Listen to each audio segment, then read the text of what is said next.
டாஸ்மாக் அலுவலகத்தில் நடந்த இடி ரைடு யாருக்கு வைக்கப்பட்ட குறி? இப்போ இன்றைக்கு அதிமுக பிஜேபியோட கூட்டணி கிட்டத்தட்ட உறுதியாயிடுச்சு. அப்போது கொங்கு மண்டலத்தை தன் வசப்படுத்தணும். அதை தாண்டி செந்தில் பாலாஜியை பொறுத்த வரைக்கும் பார்த்தீங்கன்னாக்கா கொங்குன்னு கிடையாது. அவர் பொறுப்பில் நீங்கள் எத்தனை மாவட்டத்தை கொடுக்குறீங்களோ அத்தனையும் அவர் ஜெயிச்சு காட்டக்கூடிய வேலை செய்வார். பொறுத்து பாருங்கள், 3 மாத காலத்திற்கு பிறகு செந்தில் பாலாஜி அவர்கள் பதவியை ராஜினாமா செய்துவிட்டு அதிமுக இணைவு விழான்றது நிச்சயமாக நடக்கும்.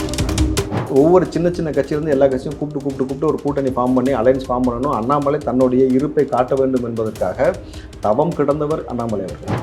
அதிமுக இல்லாமல் பிஜேபி ஒருபோதும் தமிழ்நாட்டில் எங்கேயுமே மலர முடியாதுமா. உங்கள் தாமரை எப்பயுமே மொட்டிலே மொட்டு கூட விடாதுன்னு வச்சுங்க. கிட்டத்தட்ட அந்த மாதிரி நிலைமையில் இருக்கும் பொழுது அண்ணாமலை இது போன்ற பேச்சை தவிர்த்துக்கணும். உங்களுக்கு மோடி உங்களுக்கு எவ்வளோ நெருக்கமாக இருக்கட்டும், எவ்வளோ அதிகாரத்தை வேணாலும் கொடுத்துருக்கட்டும், ஆனால் நீங்கள் இருக்கக்கூடிய அரசியல் கட்சிகளை நீங்கள் இழிவுபடுத்தினீங்கன்னாக்கா போன முறை இப்படி பேசி தான் அமைய வேண்ட கூட்டணியை கெடுத்து விட்டது. குடும்பமாகவே இந்த குடும்பம் இருக்கணும் பொழுது ஜெகத் ரட்சகன் எப்படிப்பட்ட நபர்னாக்கா 1250 கோடி வரி ஏய்ப்பு செஞ்சிருக்கிறார். பணத்தை கொண்டு போய் பிணத்தோடு ஒழித்து வச்சுருக்காரு. மறுபடியும் அந்த நபருக்கு வாய்ப்பு கொடுத்து அவர் எம்பியாக ஆக்கி அழகு பார்க்குதுன்னா இப்போ திமுக என்ன மாதிரி கட்சி நீங்கள் புரிஞ்சுக்கணும். உதயநிதிக்கு அடுத்த எதிர்காலத்தில் பக்கபலமாக செந்தில் பாலாஜி இருந்தால் தான் உதயநிதியோட கெரியர் நல்லா இருக்கும்னு சொல்லி முதலமைச்சர் ரொம்ப தீர்க்கமாக நம்புறாங்க பொழுது யார் வந்தாலும் போனாலும் செந்தில் பாலாஜியை தக்க வைத்துக் கொள்வதற்காக திமுக போராடும். ஆனால் எனக்கு கமல்கிட்ட ஒரு கேள்வி எனக்கு புரியவே இல்லை. நீலாம் என்னன்னு சொல்லியா அடுத்த 2027 ஓட்டு கேட்பேன், எலெக்ஷன் பிரச்சாரத்துக்கு வரணும்ல, திமுக என்ன சாதனை பண்ணிட்டு கேட்பீங்க? கமலஹாசன் என்ன சாதனை பண்ணுறாரு அரசியலுக்குள்ளே? நான் 20 வருடத்திற்கு முன்னாடி வந்திருந்தாலும் எனக்கு பெருவாரியாக வெற்றி வாய்ப்பு கிடைக்கும்னு சொல்கிறேன். இப்போ ஏன் வரல? பிங்க் கலர் ஆட்டை விட்டால் பெண்களுக்கு எப்படி பாதுகாப்பு கிடைக்கும்? ஏன்டா தனியாக பெண்கள் போகிறாங்கன்னு ஐடென்டிஃபை பண்ணி கொடுக்குற மாதிரி இருக்குது உங்கள் ஆட்சி. இது எப்படி பெண்களுக்கு பாதுகாப்பு? பெண்கள் பாதுகாப்புனா என்னன்னே தெரியாமல் பெண்களுக்கு ஒரு பிங்க் கலர் ஆட்டை விட்டுட்டா எவன் இவ்வளோ முட்டாள்தனமான ஐடியா கொடுக்குறாங்கன்னு முதல்ல விஷயம் புரியல. ரெண்டாவது, இன்றைக்கி பேசியிருக்காரு தாய் இல்லாமல் நான் இல்லை என்பது போல பெண்கள் இல்லாமல் ஆண்கள் இல்லை என்பதை உணர்ந்த ஆண்கள் நாங்கள். என்ன உணர்ந்திருக்காரு?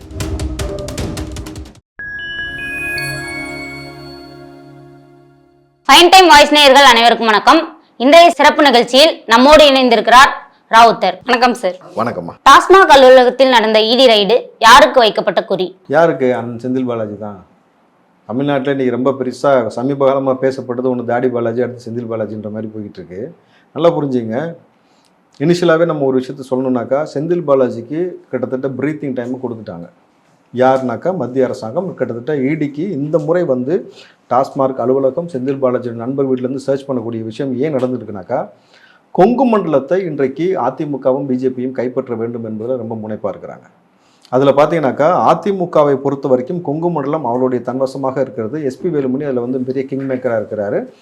பிஜேபியும் கிட்டத்தட்ட பார்த்தீங்கன்னாக்கா கொங்கு மண்டலம் தான் டார்கெட் பண்ணுறாங்க. ஸோ இன்றைக்கு அந்த கொங்கு பகுதிக்கு மிகப்பெரிய அச்சுறுத்தலாக இருக்கக்கூடிய ஒரே நபர் யாருனாக்கா செந்தில் பாலாஜி. ஏன்னா அண்ணன் செந்தில் பாலாஜியை பொறுத்த வரைக்கும் வேலன் வெள்ளக்காரன்னு சொல்லுவாங்கல்ல, அந்த மாதிரி களத்தில் இறங்கி வேலை செய்கிறதுல ரொம்ப முனைப்பாக இருப்பார். எந்த கட்சியில் செந்தில் பாலாஜி இருந்தாலும் அந்த கட்சியின் தலைமையோடு மிக நெருக்கமாக இருக்கக்கூடிய நபர் செந்தில் பாலாஜி அவர்கள். இப்போ இன்றைக்கு அதிமுக பிஜேபியோட கூட்டணி கிட்டத்தட்ட உறுதியாயிடுச்சு. அப்போது கொங்கு மண்டலத்தை தன் வசப்படுத்தணும். அதை தாண்டி செந்தில் பாலாஜியை பொறுத்த வரைக்கும் பார்த்தீங்கன்னாக்கா கொங்குன்னு கிடையாது. அவர் பொறுப்பில் நீங்கள் எத்தனை மாவட்டத்தை கொடுக்குறீங்களோ அத்தனையும் அவர் ஜெயிச்சு காட்டக்கூடிய வேலை செய்வார். ஸோ செந்தில் பாலாஜியை தக்க வைத்துக் கொள்வதற்காக திமுக எவ்வளோ முயற்சி எடுத்தாலும் இன்றைக்கு அவர் மீது இருக்கக்கூடிய வழக்குகள் அடுத்தடுத்த பிரச்சனைகள்லாம் எப்படின்னாக்கா செந்தில் பாலாஜிக்கு ஒரே ஆப்ஷன் தான் கொடுக்கப்பட்டிருக்கு. Either you have to choose ADMK or jail. ஒன்று நீ அதிமுகவின் பக்கம் விடு, இல்லாட்டிக்கு ஜெயிலுக்கு போக வேண்டிய ஒரு நிலை ஏற்படும்ன்ற நெருக்கடி ஏற்படுத்தியிருக்கிறாங்க. கிட்டத்தட்ட இதற்காக அதிமுக ஏன் பிஜேபி இல்லைனாக்கா அண்ணாமலைக்கும் பிஜேபிக்கும் இருக்கக்கூடிய அந்த வார் என்பது உங்களுக்கு என்னன்னு தெரியும். செந்தில் பாலாஜி ஏன் அதிமுகவை சூஸ் பண்ணும்? பிஜேபி கட்சியுமே ஜாயின் பண்ணலாம்ல. இப்போ அண்ணாமலைக்கும் பிஜேபிக்கும் பார்த்தீங்கன்னாக்கா கிட்டத்தட்ட அண்ணாமலைக்கும் செந்தில் பாலாஜிக்கும் இருக்கக்கூடிய அந்த யுத்தம் என்பது நமக்கு தெரியும், மிக மோசமாக போய்கிட்டு இருக்கு. ரெண்டாவது, இன்றைக்கு இருக்கக்கூடிய சூழலில் செந்தில் பாலாஜி பிஜேபிக்கு போனான்னாக்கா கிட்டத்தட்ட என்ன ஆகும்னாக்கா பட்டவத்தமாக மக்களுக்கு தெரியும், மிரட்டி செந்தில் பாலாஜியை கூப்பிட்டுருக்காங்கன்ற மாதிரி போயிடும்போது ரெண்டாவது அவருடைய ஐடென்டிட்டியும் போயிடும். ஆனால் இப்போ எப்படி அவருக்கு திட்ட வடிவம் கொடுக்கப்பட்டிருக்குனாக்கா விரைவில் சசிகலா இணைய போகிறாங்க. ஓபிஎஸ் டிடிவிலாம் கட்சியை கணிச்சிட்டு அதிமுக இணைய போகிறார்கள். ஸோ இவர்கள்லாம் இணைஞ்சதுக்கு பிறகு கிட்டத்தட்ட ஒரு 3 மாதம் ப்ரீத்திங் டைம் கொடுத்துருக்காங்க செந்தில் பாலாஜிக்கு. அப்போது அந்த நேரத்தில் ஒரு அமைச்சர் பதவியை ராஜினாமா செய்துவிட்டு மீண்டும் தாய் கழகத்திற்கே இணைகிறேன் அப்படின்ட்டு செந்தில் பாலாஜி ஒரு நகர்வை நகர்த்தும் பொழுது, எலெக்ஷன் நெருங்கும் பொழுது நீங்கள் இந்த நகர்வை நகர்த்தும் பொழுது அரசியலில் பெரிய அதிர்வலை ஏற்படுத்தும். செந்தில் பாலாஜி திமுக விட்டு போவதுன்றது அவங்களுக்கு பெரிய பேரிடியாக இருக்கும்.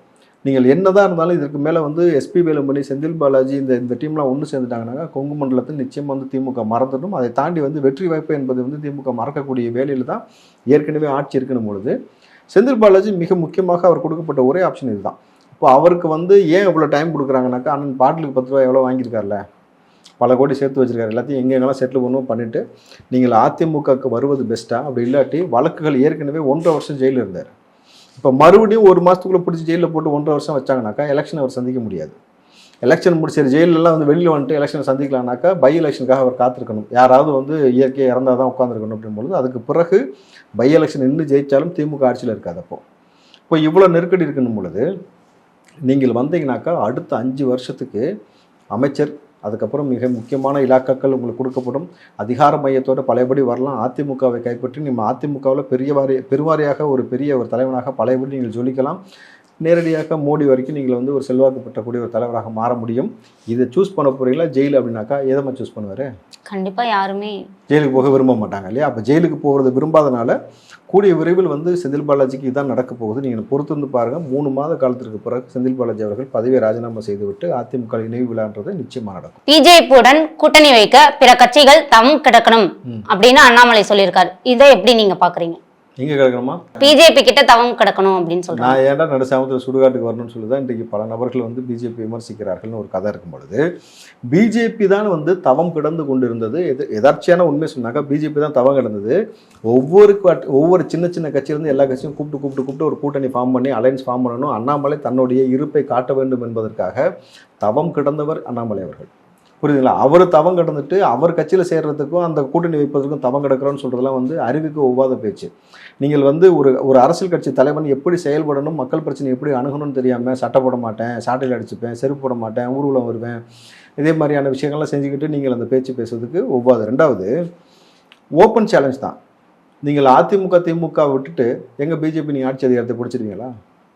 பிடிக்க முடியுமா? இன்றைக்கு நீங்கள் வந்து உங்கள் அதிகார மையத்தை அதிமுக மேலே செலுத்தி நீங்கள் அதிமுக மேலே ஏறி சவாரி பண்ணுவதற்கு தான் தயாராக இருக்கீங்களே தவிர அதுதான் யதார்த்தமான நிலைமை. நீங்கள் வந்து அதிமுக இல்லாமல் பிஜேபி ஒருபோதும் தமிழ்நாட்டில் எங்கேயுமே மலர முடியாதுமா. உங்கள் தாமரை வந்து எப்பயுமே மொட்டிலே கருகிற மொட்டு கூட விடாதுன்னு வச்சுங்க. கிட்டத்தட்ட அந்த மாதிரி நிலைமையில் இருக்கும் பொழுது அண்ணாமலை இது போன்ற பேச்சை தவிர்த்துக்கணும். உங்களுக்கு மோடி வந்து உங்களுக்கு எவ்வளோ நெருக்கமாக இருக்கட்டும், எவ்வளோ அதிகாரத்தை வேணாலும் கொடுத்துருக்கட்டும், ஆனால் இங்கே இருக்கக்கூடிய அரசியல் கட்சிகளை நீங்கள் இழிவுபடுத்தினீங்கன்னாக்கா, போன முறை இப்படி பேசி தான் அமைய வேண்டிய கூட்டணியை கெடுத்து விட்டது. எடப்பாடி அவர்கள் ரொம்ப ஸ்ட்ராங்காக வந்து கூட்டணி விட்டு வெளியில் போனதுக்கான காரணமே இந்த வாய் தான். ஸோ வந்து அண்ணாமலைக்கு என்ன சொல்கிறது, வாயில் வாஸ்து சரியில்லைன்னும் பொழுது வார்த்தையை பார்த்து யூஸ் பண்ணால் தான் உங்களுக்கு வெற்றி வாய்ப்பு ஏற்படும். 2026 பிஜேபி கூட்டணி வரக்கூடாது அப்படின்றதுக்காக இதெல்லாம் சொல்றாரா? பிஜேபி கூட்டணி வரக்கூடாதுனாக்கா அண்ணாமலைக்கு அதுக்கப்புறம் இங்கே பெரிய ஆப்படிச்சு விட்டுவாங்க மத்திய அரசு. நல்லா புரிஞ்சுக்கோங்க. அவருடைய வேலை என்னவாக இருக்குன்னாக்கா, இந்த முறை ஒரு ஸ்ட்ராங்கான அலையன்ஸ் ஃபார்ம் பண்ணி நம்ம வந்து இந்த வாட்டி வந்து ரொம்ப ஸ்ட்ராங்காக தமிழ்நாட்டுக்குள்ளே ஆதிக்கம் செலுத்தணுன்றது தான். ஸோ அதற்காக வந்து அண்ணாமலை வந்து மறுபடியும் இப்படி பேச ஆரம்பிக்கும் பொழுது ஒரு வேளை வந்து அண்ணாமலை வந்து தன்னை தானாக மாற்ற வேண்டும் என்பதற்காக பேசுகிறாருன்னு தெரியல. இப்படி மாற்றினா தான் எடப்பாடி ஒத்துப்பார். ஸோ இது எப்படி கொண்டு போகணுன்னாக்கா, 2 பேர் இணக்கமாக போனாங்கன்ற மாதிரி இல்லாமல் அண்ணாமலை இப்படி ஒரு வெறுப்பான பேச்சை பேச மத்திய அரசு கோவப்பட்டு அண்ணாமலை வந்து தலைவர் பதவியிலேருந்து மாற்றிருச்சுன்னும் பொழுது அப்போது இந்த மாதிரியான தலைவரை தூக்கிட்டாங்க. ஸோ இப்போ எங்களுக்கு அண்ணாமலை தான் பிரச்சனை, இப்போ வந்து எங்களுக்கு பிரச்சனை கிடையாது, நாங்கள் அதிமுக வந்து பிஜேபியோட அலையன்ஸ் வைக்கிறோம்னு ஒரு ஸ்ட்ராட்டஜியை உருவாக்குவதற்காக திட்டமிட்டு கூட அண்ணாமலை இப்படி பேசலாம். அப்போதான் அண்ணாமலை மாற்றப்படுகிறார். அண்ணாமலை மாற்றப்படுவார்மா? நான் பார்த்தீங்கன்னாக்கா மாற்றப்படுவாரா மாற்றப்பட மாட்டார்ன்றதை தாண்டி அண்ணாமலை அவருடைய பேச்சை முதல்ல மாற்றிக்கணும். ஆனால் கிட்டத்தட்ட அண்ணாமலை வந்து அட்டென்ஷன் சீக்வன்ஸுக்காக என்ன மாதிரியான கிறுக்குத்தனத்தை கூட பண்ணுவார் சொல்லவே முடியாது. இப்போ அட்டென்ஷன் சீக்வன்ஸ்க்கே இவ்வளோ பண்ணக்கூடிய ஆள் கூட்டணி வந்து உறுதிப்படுத்தணும், இங்கே வந்து பெருவாரியாக வெற்றி பெறணுன்றதுக்காக எந்த எக்ஸ்ட்ரீமுக்கும் போவார்னும் பொழுது அண்ணாமலை மாற்றப்படுகிறாரா இல்லையான்றதை தாண்டி அண்ணாமலை வந்து இது போன்ற பேச்சை தவிர்த்துக்கிறது உங்களுக்கு நல்லது. தற்போது இடி ரைடு ஜெகத் ரட்சகன் வீட்டிலையுமே நடந்திருக்கு இல்லையா? ஸோ இது வந்து திமுக தலைமைக்கு தலைவலியை ஏற்படுத்துமா? திமுக அதுக்கு ஒரு தலைவலியை ஏற்படுத்தாதுமா. ஏன்னா இந்த பழந்துன்னு கொட்டை போட்ட கட்சின்னு சொல்லுவாங்கல்ல, அதுபோல் வந்து திமுக வந்து கிட்டத்தட்ட வந்து பல 100 தலைமுறைக்கு சொத்து சேர்த்து வச்சுருக்கிறாங்க. ஆசியாவில் மிகப்பெரிய ஒரு கட்சியாகவும் மிகப்பெரிய ஒரு குடும்பமாகவும் இந்த குடும்பம் இருக்கணும் பொழுது ஜெகத் ரட்சகன் எப்படிப்பட்ட நபர்னாக்கா 1250 கோடி வரி ஏய்ப்பு செஞ்சுருக்கிறார், பணத்தை கொண்டு போய் பிணத்தோடு ஒழிச்சு வச்சுட்டாரு. மறுபடியும் அந்த நபருக்கு வந்து வாய்ப்பு கொடுத்து அவர் எம்பியாக ஆக்கி அழகு பார்க்குதுன்னா இப்போ திமுக என்ன மாதிரி கட்சி நீங்கள் புரிஞ்சுக்கணும். அவர்களுக்கு வந்து என்ன கேஸ் எல்லாம் வந்து அவங்களுக்கு ஒரு மேட்டர் கிடையாது. காலையில் ஜெயிலு சாயங்காலம் பெயிலுன்ற மாதிரி அவங்க ரொம்ப இயல்பாக கொண்டு போயிடுவாங்க. ஆனால் அவங்களுக்கு ஜெகத் ரட்சகனோ பொன்முடியோ அல்லது வந்து அமைச்சர் துரைமுருகன் நம்ம பெரியப்பாவெல்லாம் அவங்களுக்கு பிரச்சனை கிடையாது.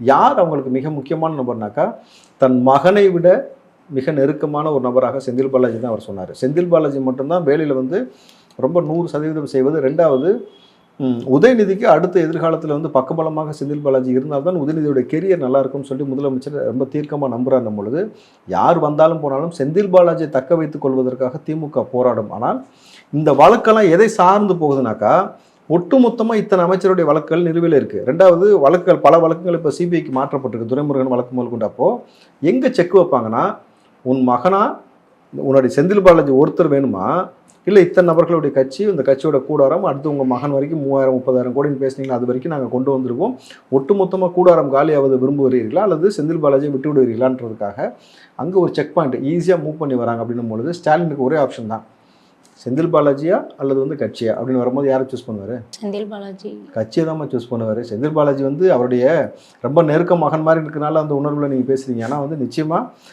கட்சியை சூஸ் பண்ணும்போது செந்தில் பாலாஜி வந்து காவு கொடுக்கறதுக்கான வேலை 100% நடக்கும். ஒட்டுமொத்த இந்தியாவிற்கும் தமிழ்நாடு வந்து மாடலா இருக்கு அப்படின்னு சொல்லி கூட கமல் நேற்றைக்கு பேசியிருக்காரு. என்ன மாடல்மா? திராவிட மாடல். ரேம் பார்க்கல நடப்பாங்களே அந்த மாடலா? சொல்லுங்க, என்ன மாடலா இருக்காங்க? வளர்ச்சியில வந்து உதாரணமா இருக்கு அப்படின்னு. கரெக்ட். திமுக வந்து ஒவ்வொரு நபரும் வந்து ஒண்ணுமே இல்லாம கட்சிகளை வந்து ஒவ்வொருத்தரும் பல ஆயிரம் கோடி வந்து சேர்த்து வைக்கிற அளவுக்கு ஒரு மாடலாக உருவாயிருக்காங்க, இல்லைன்னு சொல்ல முடியாது. சமகாலத்தில் வந்து பெண்கள் கருவில் இருக்கக்கூடிய குழந்தைகளுக்கு கூட பாதுகாப்பு இல்லாத அளவுக்கு ஒரு மாடலாக மாறி இருக்கிறாங்க. கனிம வளங்கள் திருடப்படுதுனாக்கா அதை பற்றி கம்ப்ளைண்ட் பண்ணக்கூடிய நபர்கள் இங்கே கொலை செய்யப்படுவதற்கு ஒரு மாடலாக இருக்கிறாங்க. தொடர்ச்சியாக எனக்கு கமல்கிட்ட ஒரு கேள்வி எனக்கு புரியவே இல்லை. நீலாம் என்னன்னு சொல்லியா வந்து அடுத்து 2027 வந்து ஓட்டு கேட்பேன்? எலெக்ஷன் பிரச்சாரத்துக்கு வரணும்ல. திமுக என்ன சாதனை பண்ணிச்சு வந்து கேட்பீங்க? கமலஹாசன் என்ன சாதனை பண்ணுறாரு அரசியலுக்குள்ளே வந்து? நான் 20 வருடத்திற்கு முன்னாடி வந்திருந்தாலும் எனக்கு பெருவாரியாக வெற்றி வாய்ப்பு கிடைக்கும்னு சொல்கிறேன். இப்போ ஏன் வரல? இப்போ வெற்றி வாய்ப்பு கிடைக்கலன்னு தெரிஞ்சில்ல. கமலஹாசன் அவர்கள் தார் ஸ்லேட் வந்து வேலை செய்யாமல் போய் பல காலம் ஆச்சுமா. ஒரு எம்பி சீட்டுக்காக இவ்வளவு இழிவாக மலிவாக ஒரு அரசியல் பண்ண முடியும்னா அது கமலஹாசன். நாளைக்கு கமலஹாசன் விமர்சிக்கக்கூடிய விமர்சனத்தை யாரும் பெருசாக எடுத்துக்கவே போகிறது கிடையாது.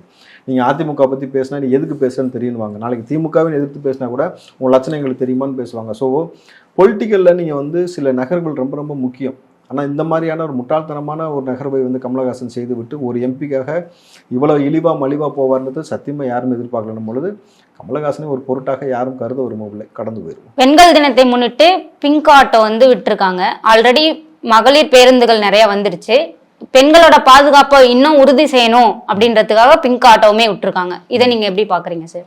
ஆட்டோ கண்ணாடி திருப்பினா ஆட்டோ எப்போ ஸ்டார்ட் ஆகும்? இந்த காமெடி பார்த்துருக்கீங்களா? அதே போல் பிங்க் கலர் ஆட்டோ விட்டால் பெண்களுக்கு எப்படி பாதுகாப்பு கிடைக்கும்? ஏன்டா தனியாக பெண்கள் போகிறாங்கன்னு ஐடென்டிஃபை பண்ணி கொடுக்குற மாதிரி இருக்கு உங்கள் ஆட்சி. இது எப்படி வந்து பெண்களுக்கு பாதுகாப்பு? பெண்கள் பாதுகாப்புனா என்னன்னே தெரியாமல் பெண்களுக்கு வந்து ஒரு பிங்க் கலர் ஆட்டோ விட்டுட்டா, ஏதாவது இந்த பெயிண்ட் கம்பெனி கூட வந்து பிங்க் கலருக்கு ஏதாவது கான்ட்ராக்ட் எதுவும் போட்டுக்காரான்னு தெரியல. முழுக்க எல்லாத்துக்கும் பிங்க் கலர் அடிச்சு விட்டா, ஏமா பிங்க் கலர் அடிச்சா எப்படி பாதுகாப்பு வரும்? நீங்க சொல்லுங்க. ஒரு பெண்ணா பிங்க் கலர் பஸ்ல போனா பாதுகாப்பு இருக்கா உங்களுக்கு?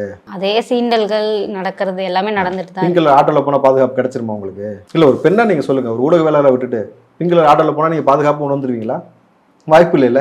அப்போ எவன் இவ்வளவு முட்டாள்தனமான ஐடியா கொடுக்குறாங்கன்னு முதல்ல விஷயம் புரியல. ரெண்டாவது, இன்னைக்கு பேசியிருக்காரு தாய் இல்லாமல் நான் இல்லை என்பது போல வந்து பெண்கள் இல்லாமல் ஆண்கள் இல்லை என்பதை உணர்ந்த ஆண்கள் நாங்கள்.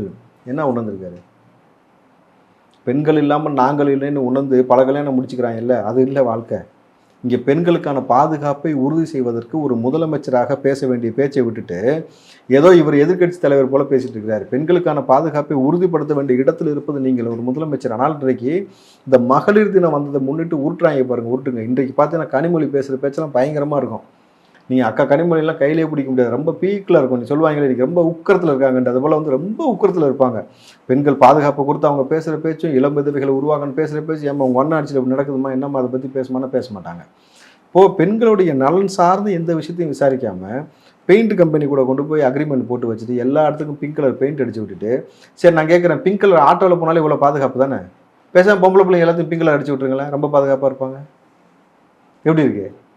இது எவ்வளோ முட்டாள்தனமோ அப்படிதான் இந்த ஆட்டோ விஷயமும் இருக்குது. அப்போது அரசாங்கம் நடத்தக்கூடிய இந்த ஆட்சியாளர்களுக்கு எது பாதுகாப்பு, எப்படி பாதுகாப்பு கொடுக்க வேண்டும் என்பதே தெரியாமல் ஞானசேகரன் போன்ற நபர்கள் இங்கே வளர்ந்து கொண்டு இருக்கிறார்கள்னா யார் காரணம்?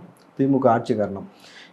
இந்த முறை வந்து பெண்களை வந்து இத்தனை ஆண்டு காலம் நீங்கள் வந்து கக்கன் காமராஜனில் ஆரம்பித்து இவ்வளோ நெடிய காலத்தில் ஆட்சிகளில் இந்த திமுக அந்த திராவிட மாடல் ஆட்சி போல் மோசமான ஒரு ஆட்சி பெண்களுக்கு வந்து இவ்வளோ ஒரு நிலைமை எங்கேயாவது ஏற்பட்டுக்குனாக்கா வரலாறு திரும்பி பார்க்கும்போது கிடையாது. ஒரு நாளில் 30 to 40 வழக்குகள் பதிவு செய்யப்படுகிறது. போக்சோ வழக்குகளாக பதிவு செய்வதுபடுவது மட்டும் அப்போ எவ்வளோ வழக்குகள் வந்து நிலுவையில் இருக்கிறது, எவ்வளோ வந்து கண்ணுக்கு தெரியாமல் தொடர்ச்சியாக நடந்து கொண்டே இருக்கிறது. ஒரு முதலமைச்சர் வந்து தாய் இல்லாமல் நான் இல்லை, இந்த டைலாக் மட்டும் இவங்களுக்கு இந்த சினிமா புத்தின்றாங்கல்ல, அவங்க அப்பா கலைஞர் வசனம் எழுதுனால மாறி மாறி இந்த மாதிரி எழுதி கொடுக்க வேண்டியது, வசனமாக பேச வேண்டியது, எதை எடுத்து கொடுத்தாலும் பேச வேண்டியது, நம்ம தான்ப்பா பாதுகாப்பு கொடுக்கணுன்ற எந்த ஒரு புரிதலுமே இல்லாமல் பிங்க் கலர் ஆட்டோ, சரி நான் கேட்குறேன் இயல்பா, இந்த பிங்க் கலர் ஆட்டோவில் அவங்க குடும்பத்தில் உள்ளவங்க யாராவது போவாங்களா?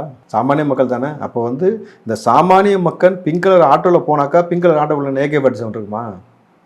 சொல்லுமா, துப்பாக்கி வச்சுருப்பாங்களா பாதுகாப்புக்கு? இல்லை பிங்க் கலர் ஆட்டோவில் கூடுதலாக ஒவ்வொரு ஆட்டோக்கும் ஒரு போலீஸ் போட்டு அனுப்புவீங்களா? என்ன செய்ய போகிறீங்க?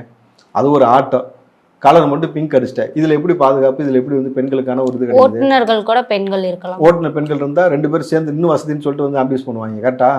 அங்கே ஒரு ஆம்பளை இல்லைன்னு சொல்லிட்டு இன்னும் கொஞ்சம் வசதியாக இருக்கும். பெண்கள் வந்து நீங்கள் ஓட்டுநர் பெண்களாக இருப்பதால் வந்து பெண்களுக்கு பாதுகாப்புனாக்கா, இப்போ பெண்கள் குடும்பமாக போகும்பொழுதே வந்து அவர்களுக்கு பாதுகாப்பு இருக்கா?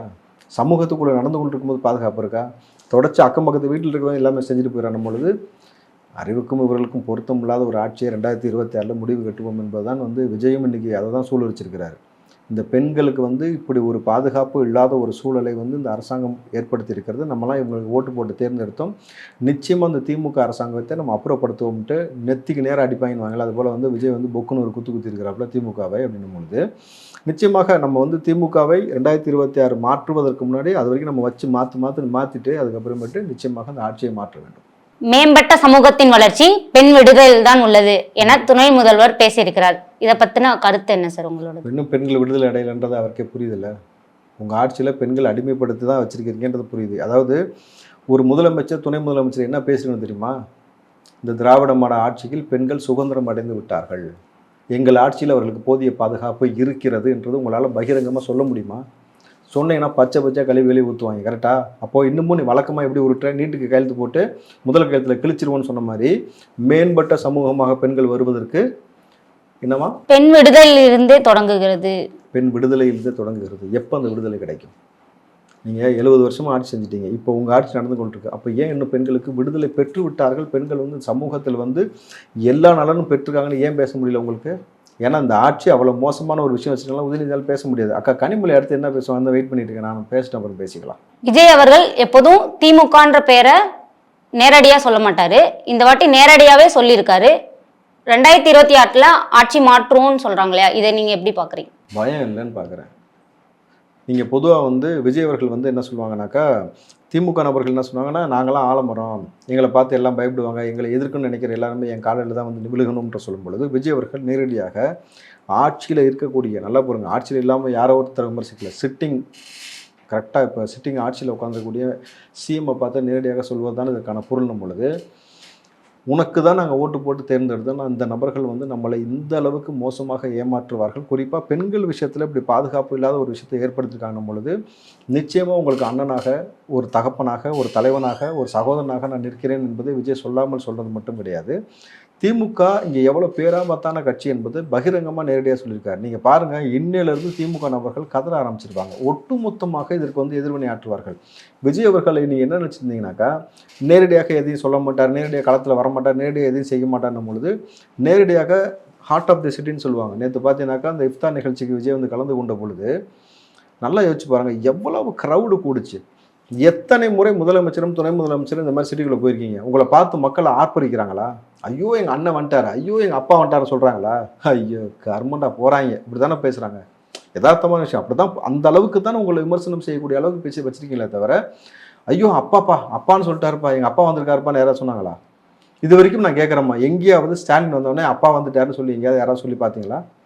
எங்கள் அண்ணன் வந்திருக்காரு உதயநிதி சொல்லி பார்த்தீங்களாக்கா? இல்லவே இல்லை. அப்போது விஜய் அவர்கள் ஒரு இடத்துக்கு வரும்பொழுது எவ்வளோ பெரிய ஒரு என்ன சொல்கிறது, மக்கள் தன்னிச்சையாக தான் வந்து உள்ளே வந்து பேரன்பு கொண்டு நேசிக்கிறாங்கன்னா, இதுபோல் வந்து ஒரு தலைவன் இதுக்கு முன்னாடி எங்கே இருந்தானா, நீங்கள் சொன்னீங்கன்னாக்கா 2 தலைவர்களை சொல்லலாம். ஒன்று வந்து பார்த்தீங்கன்னாக்கா எம்ஜிஆர், அதுக்கு பிறகு வந்து விஜயகாந்த் அவர்கள். ஆனால் யங்ஸ்டர்ஸ் இந்த மாதிரி இவ்வளோ பேர் வந்திருக்காங்கன்னா அந்த 2 நபருக்குமே வரல. எல்லா யங்ஸ்டர்ஸும் விஜய் நோக்கி தான் இந்த மாதிரி வராங்கன்னும் பொழுது, விஜய் அவர்கள் ரொம்ப தெளிவாக சொல்கிறாரு, கூட்டணி எதுவுமே இது வரைக்கும் பேசலை, கன்ஃபார்ம் ஆகலை. விஜய்க்கு வந்து பெரிய ஒரு அலைன்ஸ் எதுவுமே இது வரைக்கும் ஃபார்ம் ஆகலை. யார் வரணும் யார் போன்றதை பற்றியும் கிடையாது. அவருடைய கட்சியிலையும் சொல்கிறபடியாக மிகப்பெரிய ஐக்கான் யாருமே இங்கே கிடையாதுன்னும் பொழுது, ஆனால் எதை பற்றியும் கவலைப்படாமல் சமகாலத்தில் ஒரு ஆளுங்கட்சியை எதிர்த்து நிற்கிறதுன்ற சாதாரண விஷயம் கிடையாது. இங்கே இவங்களையும் ஆளக்கூடிய மத்திய அரசையும் எதிர்த்து வந்து விஜய் பேசுகிறாருன்னும் பொழுது எதன் அடிப்படையில் பேசுகிறாரு? முழுக்க தன் மீது இருக்கக்கூடிய நம்பிக்கை. என் மக்களுக்கு நான் நல்லது செய்வேன் அப்படின்னும் பொழுது நான் நல்லது செய்வதற்காக தயாராக இருப்பேன், யாரை வேணாலும் எதிர்ப்பேன்னு சொல்லும் பொழுது அந்த யங்ஸ்டர்ஸ் வந்து இன்றைக்கி வந்து 1,25,00,000 முதல் வாக்காளர்கள் இருக்கிறாங்க. அந்த முதல் வாக்காளர்கள் கிட்டத்தட்ட பார்த்தீங்கன்னாக்கா அதை திமுகவோ அதிமுகவோ தக்க வைக்கிறதுக்கு 100% முடியவில்லை.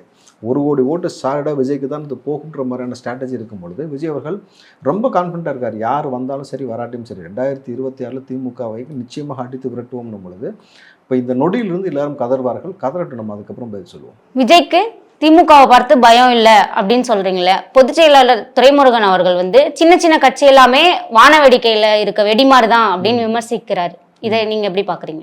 பட்டுன்னு போயிருமாமே, அவர் சொன்னது கேட்டீங்களா? மேலே போய் பட்டுன்னு போயிடும் பிற கட்சின்றாரு. பொதுவாக வந்து வான வேடிக்கை நம்ம எப்போ வெடிப்போம்? பட்டாசு எப்போ வெடிப்போம்? தீபாவளி சமயத்தில். ஏன் வெடிக்கிறோம்? நரகாசுரனை வரம் செய்ததை நம்ம கொண்டாடுவதற்காக வெடிக்கிறோம் பொழுது இந்த பட்டுன்னு வெடிக்குதோ புஷ்ஷுன்னு வெடிக்குதானா வெடிக்கும். ஆனால் அந்த நேரத்தில் வந்து நீங்கள் ஆட்சி அதிகாரத்தில் இருக்க மாட்டீங்கிறது நிதர்சனமான உண்மை. துரைமுருகன் நீங்கள் நக்கலாக பேசிட்டு சுற்றலாம், வழக்கு சிபிஐக்கு மாறிடுச்சுன்னு சொன்ன உடனே அடுத்த நாள் அப்போலோவில் போய் படுத்தீங்களா? ஏன் படுத்தீங்க? என்ன செஞ்சுதான்? பொதுவாக நீங்கள் பார்த்தீங்கன்னாக்கா ஒவ்வொரு முக்கியமான நபர்கள் ஹாஸ்பிட்டலில் போய் படுத்த உடனே அறிக்கை வரும். மூச்சு திணறல் ஏற்பட்டது, சுவாச பிரச்சனை ஏற்பட்டது, அவருக்கு சளி இருந்துச்சு, இந்த நோய் இருந்துச்சு, அந்த நோய் இருந்துச்சு. இவரை குறித்து எந்த அறிக்கையுமே வரல. ஏன் மெடிக்கல் ரிப்போர்ட் வரல? மெடிக்கல் ரிப்போர்ட் எதையாவது இவங்க வெளியிட்டாங்கன்னா நாளைக்கு வந்து கட்சிக்கு நெருக்கடி ஏற்பட்டால் அந்த மெடிக்கல் ரிப்போர்ட்டே அவருக்கு பாதகமாக போயிருன்றதுனால அந்த ஸ்ட்ராட்டஜியை அவங்க வெளியில் கொண்டு வரவே இல்லை. இந்த அரசியலில் வந்து எந்த மாதிரியான ஆட்டத்தை ஆடப்போகிறார்கள்ன்றதை விட முக்கியம் வந்து விஜய் என்ன மாதிரியான ஆட்டத்தை ஆடுகிறான்றது தான். விஜயை பொறுத்த வரைக்கும் ரொம்ப கிளியராக இருக்காருமா. எனக்கு பேர், பணம், புகழ் இது எல்லாத்தையும் நான் பார்த்துட்டேன், பல கோடியோடைய சம்பாரிச்சாச்சு, இனிமேட்டு அவருடைய ஒரே இலக்கு என்பது டிவிகே அப்படின்ற ஒரு விஷயத்தை ஆட்சி அதிகாரத்தில் கொண்டு போய் நம்ம உட்கார வைக்கணும், இந்த மக்களுக்கு பாதுகாப்பை உறுதிப்படுத்தணும், கூட்டணி வந்தாலும் வராவிட்டாலும் இந்த மாற்றத்தை ஏற்படுத்தக்கூடிய நகர்வை செய்வதற்கு நான் களத்தில் இறங்க போடுறதை இப்போ ப்ரூவ் பண்ணிட்டார். அப்போ விஜய் களத்தில் இறங்கிட்டார்னாலே அடுத்தடுத்த நிகழ்வுகள் தன்னால் நடக்கும்பொழுது திமுக கதற ஆரம்பிக்க நீங்கள் வெயிட் பண்ணி பாருங்கள். தாவேக்கா ஒரு பொருட்டே கிடையாது அப்படின்னு அமைச்சர் ரகுபதி பேசியிருக்கார் இல்லையா, இதை நீங்கள் எப்படி பார்க்குறீங்க? இவரெல்லாம் எப்படி சட்டத்துறை அமைச்சராக போட்டீங்கன்றது எனக்கு ஒரு கேள்விக்குறி இருக்கு. ஏன்னா சார் நாங்கள் அரசியல் கட்சியை பற்றி பேசுகிறோம், தாவேக்கா பற்றி நான் பேச விரும்பலைங்கிறாரு. அப்போ தாவேக்கா என்ன அரசியல் கட்சி இல்லாமல் என்னது? இந்திய தேர்தல் ஆணையத்தால் அங்கீகரிக்கப்பட்ட அரசியல் கட்சியாக மாறிடுச்சுன்னும் பொழுது அந்த அறிவு அந்த புரிதல் கூட இல்லாமல் நீங்கள் விஜயை பற்றி கேட்டாக்கா ஏன் பதில் சொல்லாமல் தவிர்க்கிறாங்கன்னு புரியுதா? அடி கன்ஃபார்மாக ஒழுகும். ஏதாவது ஒன்று விட்டாக்கா பசங்க வந்து பழைய ஹிஸ்ட்ரிலாம் எடுக்கிறானுங்க. இதில் ரொம்ப சிக்கல் என்னன்னாக்கா இங்கே திமுக இருக்கக்கூடிய ஒவ்வொரு அமைச்சர் பெருமக்கள் எம்எல்ஏக்கும் தாவேக்கா பற்றி பேசுவதற்கு ஏன் பயப்படுறாங்கனாக்கா, ஒருத்தர் வந்து ஏதாவது ஒன்று பேசிட்டாக்கா ஆதி காலத்தில் செஞ்சிருப்பார், ஏதாவது ஒரு தேவையில்லாத ஒரு வேலை செஞ்சிருப்பார், அதுலேருந்து இப்போ வரைக்கும் செஞ்சு அத்தனை தரவுகளையும் எடுத்து உள்ளே போட்டு அடிக்கும் பொழுது பழைய கூடி கதவு தடின்ற மாதிரி இவருடைய புட்டெல்லாம் வெளியில் வந்துடும் பொழுது பேசுவதற்கு அஞ்சுகிறார்கள். ஆனால் பேசுவதற்கு அஞ்சப்பட்டுக்கிட்டு தான் இவங்க பேசுகிறது எல்லாமே பார்த்தீங்கன்னாக்கா இந்த மாதிரி வந்து நாங்கள் தாவேக்கா பற்றி பேச விரும்பவில்லை, உங்களுக்கு வேணால் அப்படி தெரியும், எங்களுக்கு அப்படி தெரியலன்னு சொல்லிட்டு பயத்தின் வெளிப்பாட்டை தான் இவர்கள் விமர்சிக்கிறாங்க. விஜய் அவர்கள் நேரடியாக சொன்னார்ல திமுக தான் பிரச்சனைன்ட்டு, எங்கே நீ அதேமாதிரி சொல்லுன்ற சொல்லு, இந்த வடிவேல் சொல்லுங்க நீ தான் சரியான ஆம்பளாச்சு சொல்லுன்றாங்க இல்லை, அந்த மாதிரி சொல்லிட்டு போக வேண்டியதானே. நீங்கள் டிவிக்கே பற்றி பேசுறதுக்கே பயப்படுறீங்கன்னும் பொழுது என்ன மாதிரியான ஆட்சி முறை அப்போ உங்களுக்கு தெரியுது இல்லை? ஒரு ஆட்சி மாற்றத்தை கொண்டு வந்துடுவான்னு பயம் இருக்குல்ல, அந்த பயம் இருக்கட்டும். இதுவரை எங்களுடன் பல்வேறு கருத்துக்களை பகிர்ந்தமைக்கு நன்றி சார். நன்றிம்மா.